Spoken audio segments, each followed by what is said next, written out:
I've been president of Mather Hospital for 35 years. Through these decades, I've seen tremendous change in the healthcare field and in the hospital.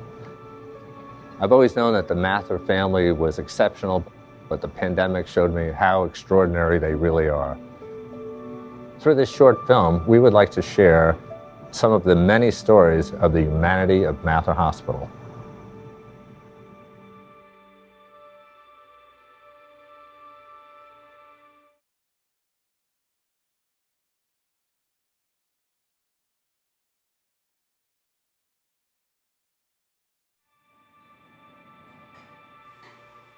In the town of Port Jefferson, history has a way of bending around the waterfront.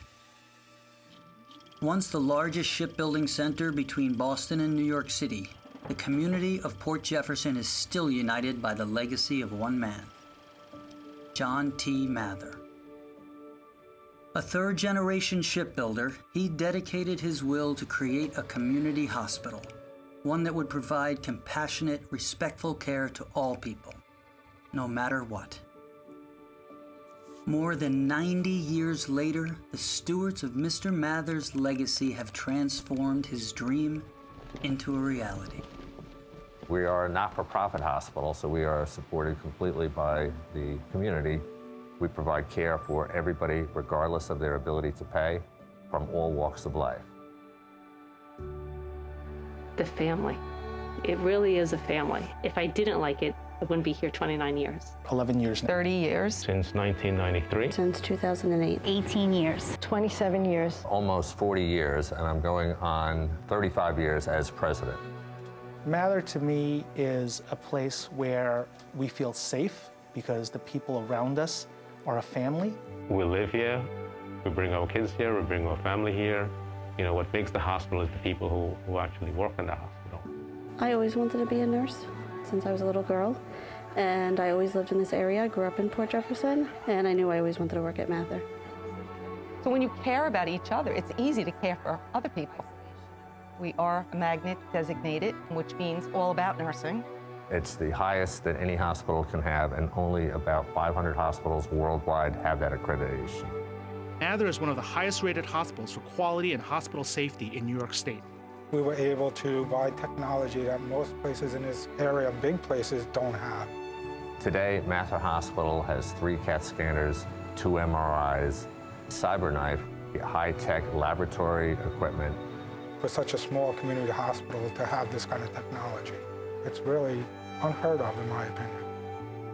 Being in medicine can't be just a job.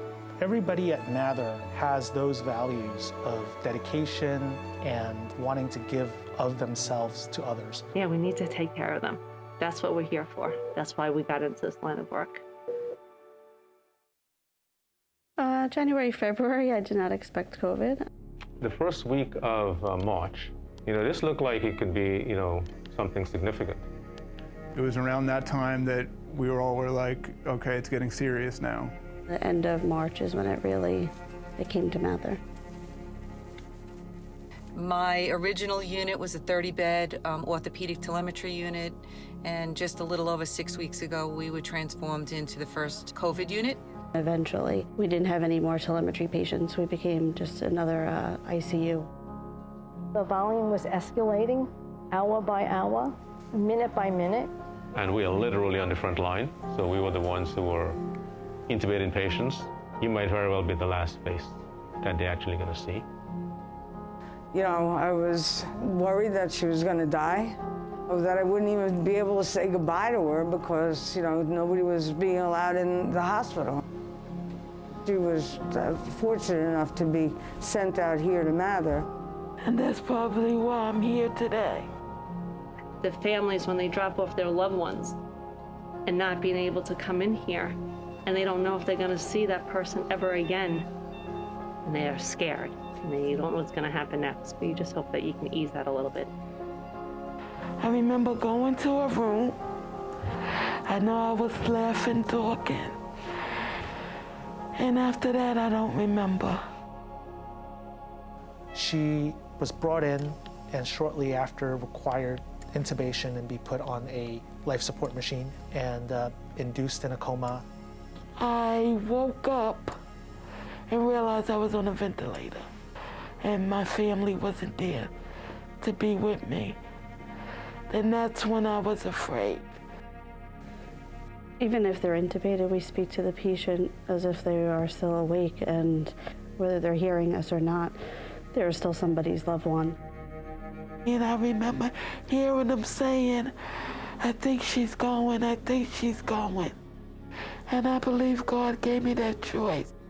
He said, you can either go to sleep and be with me, or you can go back.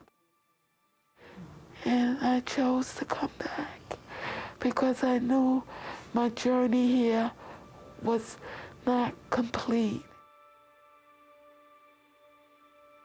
After many attempts to get her off the mechanical ventilation, we were able to, and we were able to send her home.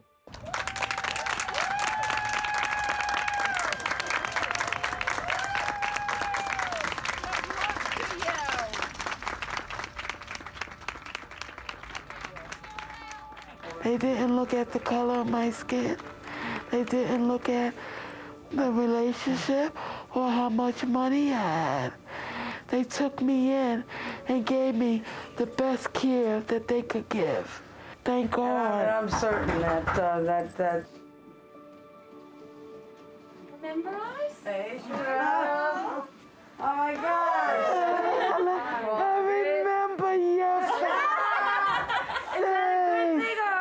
Yes.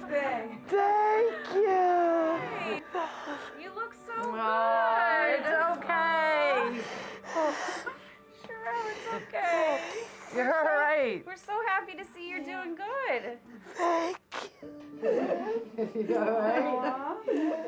Nice, easy breath. Thank you. Y'all were excellent. Good. And I'm thankful for y'all. But no, what you guys did and continue to do is phenomenal. If it weren't for you guys, she wouldn't be sitting here today. Proud to live in the community where they gave us so much outpouring of love. That meant a lot. That support meant everything. That was what kept us going. You know, it was the highlight. That was what put smiles on our faces.